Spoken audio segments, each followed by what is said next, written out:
Tarian dan lantunan musik ini merupakan tradisi unik dan khas yang dimiliki subsuku Dayak Buket di desa Matelunai.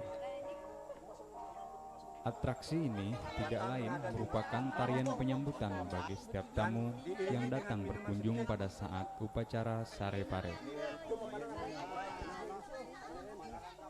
Tradisi ini memiliki makna bahwa setiap tamu yang datang harus disambut dengan tangan terbuka dan rasa sukacita. Penerimaan tersebut dilambangkan dengan mempersilahkan para tamu untuk memotong umpang diiringi dengan keharusan untuk minum minuman khas setempat sebagai tanda ucapan selamat datang dan diterima dengan baik serta berharap tetamu dapat mendatangkan kebaikan.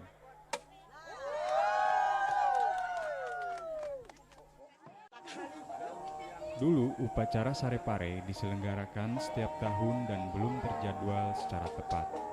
Namun sejak tahun 1999 di bawah kepemimpinan Tumenggung Janin mulai disepakati ketetapan tanggal pelaksanaan upacara ini, yakni setiap tanggal 15 April tiap tahun setelah semua panen dilakukan.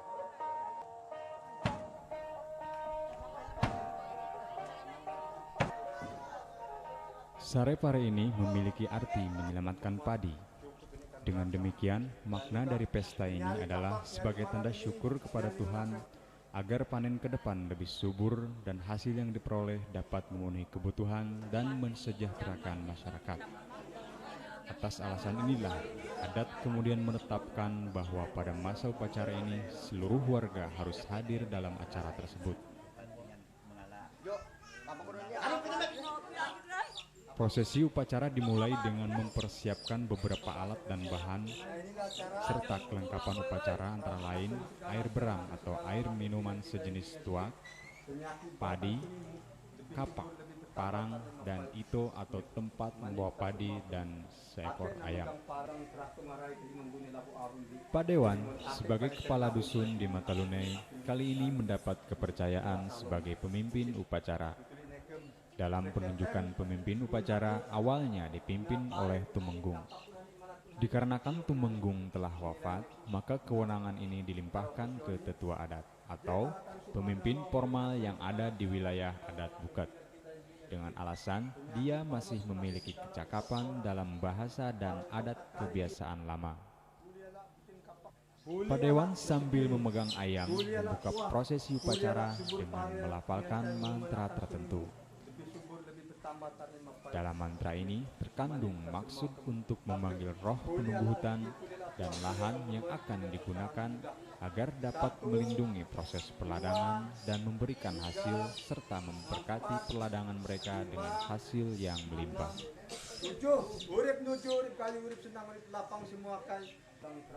Dalam salah satu prosesi upacara dikenal istilah kaseng atau membuang air beram ke tanah sambil membaca mantra sebagai lambang dari tindakan memberi makan penunggu sambil memohon izin dan berkah. Inti dari upacara ini adalah memberkati padi, baik padi untuk benih maupun padi untuk dikonsumsi. Padi-padi ini diambil perwakilannya kemudian dikumpulkan untuk diberkati melalui proses yang disebut novop.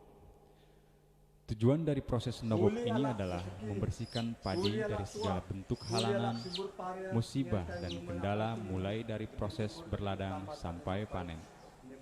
Kemudian prosesi novop ini dilanjutkan dengan prosesi aladasio, yakni mengambil darah ayam dengan cara sedikit melukai bagian kaki ayam sebagai perlambang persembahan untuk meminta keselamatan dalam perladangan musim selanjutnya. Jadi kiriman untuk kamu murid kena tegak hari tua kiriman tidak sionen guna kanyari itu semua.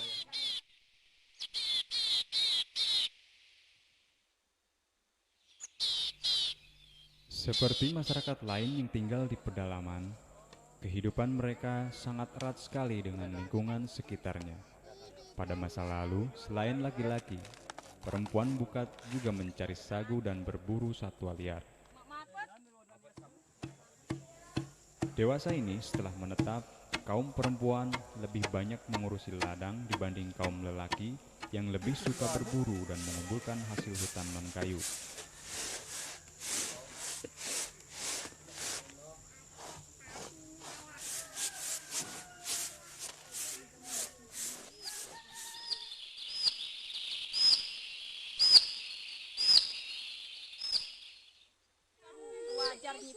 Kedatangan pagi disambut dengan kemeriahan kaum perempuan bersiap-siap pergi ke ladang mereka.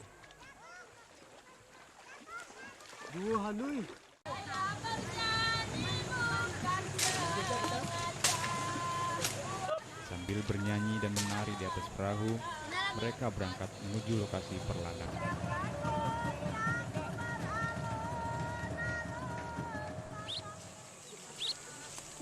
Lokasi ladang rata-rata bisa ditempuh 15-20 menit dengan menggunakan boat berkekuatan 15 PK dari perkampungan mereka.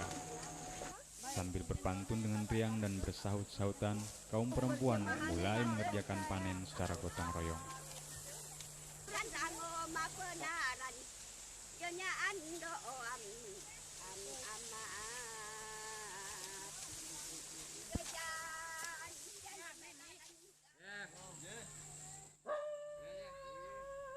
Kegiatan kaum lelaki selain ke ladang juga mencari lauk pauk dan segala hasil hutan non-kayu. Subsuku Bukat terkenal dengan tradisi keahlian warisan nenek moyang mereka, yaitu pemburu dan peramu.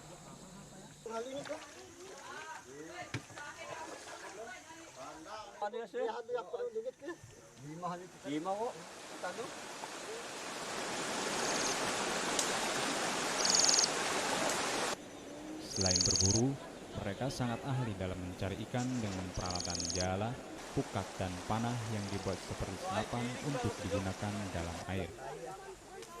Dari gambaran hidup keseharian mereka ini, setelah tidak sadar memunculkan sifat-sifat yang pragmatis, individualis, dan oportunis. Contoh yang paling dekat dari karakter yang mereka punyai ini tergambar dalam sistem penguasaan hak ulayat, di mana penguasaan hak ulayat mereka berbeda dengan sistem penguasaan hak ulayat yang dimiliki subsuku Dayak yang lain. Seperti dalam pengelolaan sumber daya alam, satu bentang daerah island sungai dapat dimiliki dan dikuasai oleh satu keluarga dan keturunannya. Hal ini sangat berbeda dengan pola penguasaan hak ulayat suku lain, di mana biasanya kepemilikan hak ulayat diakui secara komunal. Tak jarang sifat ini memicu kesalahpahaman dengan pihak luar maupun antar sesama warga Buket dalam pengelolaan sumber daya alam. Kesalahpahaman ini semakin terlihat jelas ketika makin banyaknya orang luar masuk ke wilayah mereka. Hal inilah yang menggiring rasa persatuan untuk semakin menguatkan keberadaan komunitas mereka. Menurut hukum adat yang diperlukan di desa kami Mentaluna ini memang menguatkan adat kami supaya orang dari luar dari manapun tidak berani merajalela di desa kami. Maka itu perlu kami tegaskan dengan hukum adat. Jadi dia mohon maaf.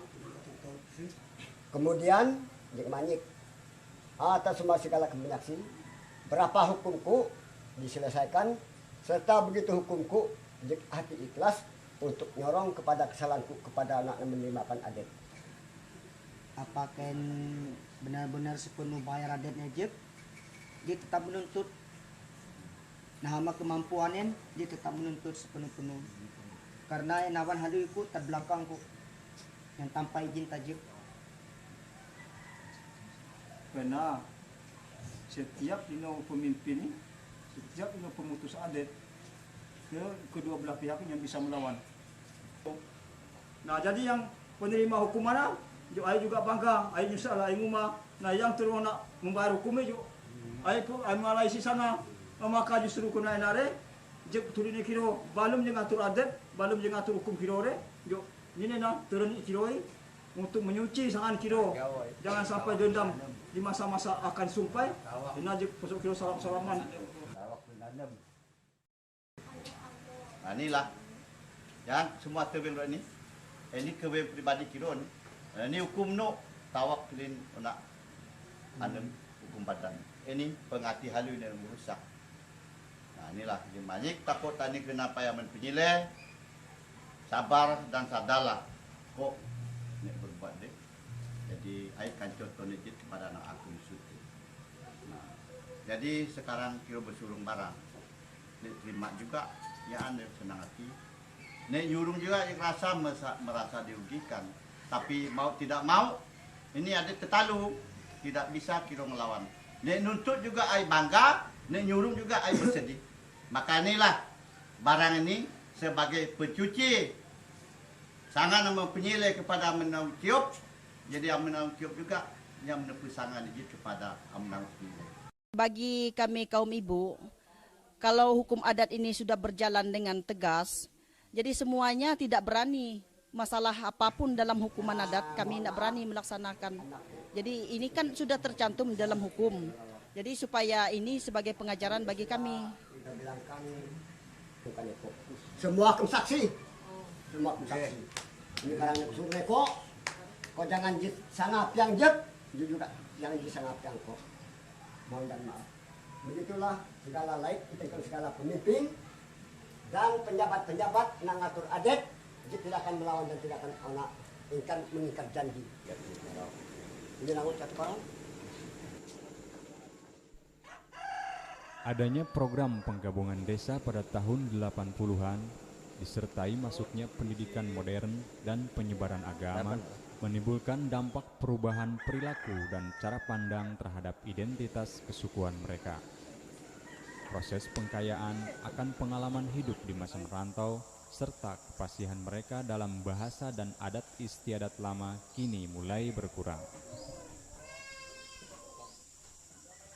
Saya selaku kepala adat yang mana selama ini dan berapa puluh tahun yang sudah kami lewati, kami mengidam-idamkan dan mendambakan tentang masalah peraturan adat Tani Dayak Bukar ini belum rampung, belum begitu mantap.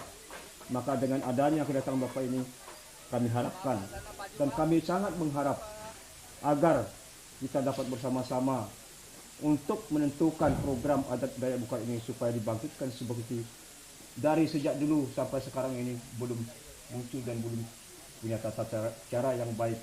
Pak, karena kami bagian dari masyarakat, jadi dimanapun kita bisa saya ketemu. Ya, terima kasih. Ya.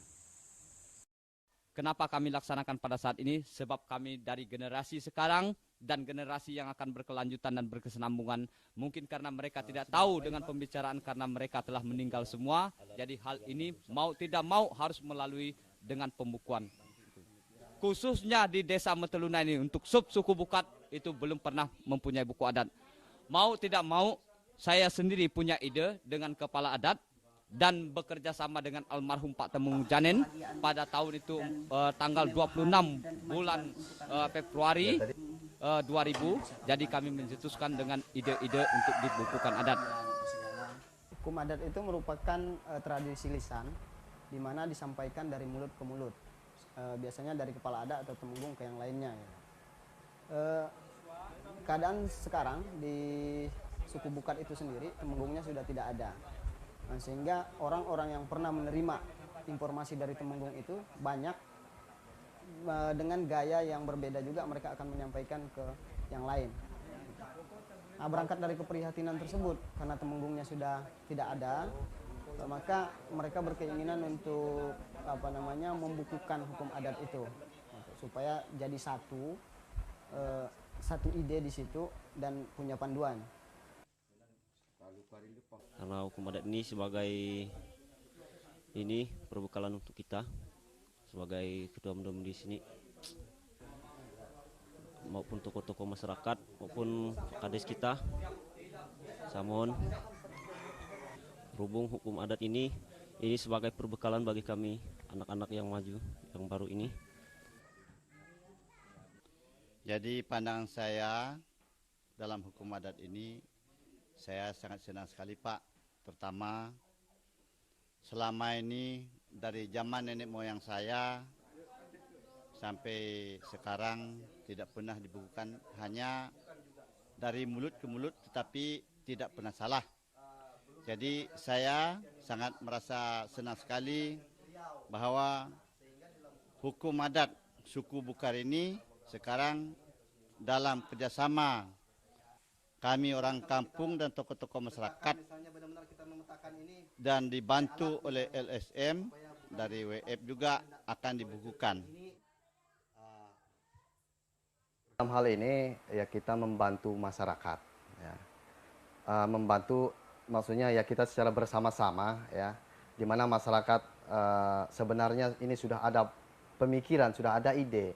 Cuman ini perlu ada semacam pola yang bisa jelas, sehingga dalam penyusunan hukum adat ini sendiri agar dia lebih gampang dipahami, ya, lebih mudah dibaca, dipelajari oleh orang lain maupun oleh masyarakat adat itu sendiri. Sudah berapa lama menjadi kepala dusun itu membantu saya di bidang hukum adat untuk menyelesaikan dia dan untuk mengaman semua orang-orang yang berbuat, Pak. Nah, tentang perkelahian, tentang adat istiadat yang lebih berat seperti yang memperkosa, memperzina, ya, berkelahi yang bertinjuan sampai mengeluar darah, tentang itu. Jadi harapan saya dalam pembukaan ini nanti, Pak, ini tidak bisa lontor lagi, Pak. Ini bisa dipelajari, baik orang tua yang bisa membaca, baik anak muda, perempuan, kecil, itu bisa mempelajari, bisa membaca. Jadi maka mereka makin hari makin tahu bagaimana itu ada istiadat suku Bukat. Inilah harapan saya, Pak. Semoga buku ini nanti bisa menjadi pegangan dan bisa menjadi jimat generasi penerus. Jadi jek nyerah buku adat Tetalu Buket nekok. Karena buku adat ini mulai tak isi sampai ajo, tak akhir lai taluman itu hanya lima, ni belum tercantum tertulisan ini. Jadi mudah-mudahanlah buku ini nyerah nekok supaya buku ini berguna bagi kau menjalankan tugas nu dan juga berguna bagi masa depan anak akan dusun. Terima kasih.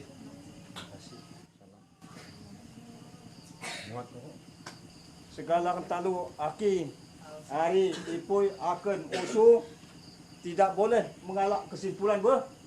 Jadi ini bukan buku untuk jek, namun untuk sesemua. Ini buku adat terbuka yang bisa mengatasi segala permasalahan. Adat salo, adat siko, adat anu macam ni ona merampas pakai barang lino tanpa permisi, nah ini ya. Selengkapnya ada ini ya. Jadi maka aikam berkesimpulan barang ini adat kunangan. Nah, jek hanya menangani, jek hanya pengatur. Kalau bisa teratur. Dengan dibukukannya, maka masyarakat adat itu sekali lagi itu diharapkan mentaatinya. Demikian juga para pembina, semua perangkat pemerintahan, supaya betul-betul membina kehidupan mereka. Dan mereka ini memang perlu dibantu karena jauh dan berkeluar dari pusat pemerintahan. Ya, masyarakat adat itu kan mitra kerja pemerintah. Jadi tidak ada alasan pemerintah untuk menganggap bahwa pembuatan hukum adat itu merupakan suatu penghalang untuk kita berbuat. Karena masyarakat adat itulah mitra kerja kita. Dan selama ini penanganan kasus tata batas, kita tetap tidak pernah meninggalkan hukum-hukum adat yang berlaku. Tetap kita kaitkan antara hukum positif dan hukum adat. Jadi masalah harapan saya agar terbukunya adat suku Bukat itu sebenarnya agar diterapkan sebaik mungkin. Kemudian dapat mencegahkan orang luar yang masuk ke wilayah suku Bukat agar diatasi oleh suku Bukat itu sendiri, tidak campur aduk lagi. Adat-adat mereka yang tidak tertulis itu telah dibukukan. Sehingga dengan demikian akan memudahkan bagi orang lain atau bagi mereka sendiri untuk berinteraksi kepada masyarakat lain dalam hal adat istiadat. Maka dari itu kami sangat menyambut positif sekali dengan dibukukannya buku adat ini. Ya, mudah-mudahan masyarakat kita nanti dalam buku ini juga bisa disinggung, artinya kalau bisa bagaimana tata cara pengelolaan sumber daya alam yang ada, jangan sampai terlalu berlebihan.